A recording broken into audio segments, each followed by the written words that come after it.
नमस्कार. चला तुम्हाला एक ट्रिक सांगतो प्रेझेंटेशन करण्याची. आपण प्रेझेंटेशन करतो क्लायंटला, कस्टमरला पॉवर पॉइंटमध्ये आणि चार्ट वापरतो, बार चार्ट वापरतो उभ्या रेघांचा किंवा पाय चार्ट वापरतो जो गोलात असतो. आता बार चार्ट कधी वापरायचा आणि पाय चार्ट कधी वापरायचा. पाय चार्ट हा अॅनालाइज करायला खूप अवघड असतो. एकतर गोल असतो, बरोबर आहे, दिसायला पटकन अॅनालाइज होत नाही आणि कोणताही नंबर कॅल्क्युलेट करायचा असेल त्याच्यात तर 360 ने भागायला लागतं त्याला, बरोबर आहे, 360 ने डिवाइड करायला लागतं कारण की गोल आहे. बार चार्ट हा अॅनालाइज करायला खूप सोपा असतो.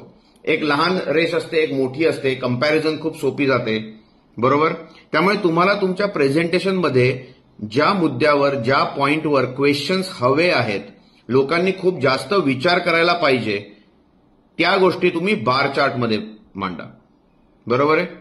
आणि ज्या गोष्टींवर तुम्हाला क्वेश्चन्स नको आहेत, तुम्हाला तो स्किप नाही म्हणता येणार, पण तुम्हाला ते चार्ट दाखवून पुढे जायचंय, पुढच्या स्लाइडवर जायचंय, ती गोष्ट तुम्ही पाय चार्टमध्ये मांडा आणि तुम्हाला दिसेल की तुम्हाला बार चार्टवरच जास्त प्रश्न येतील, पाय चार्टवर येणार नाहीत.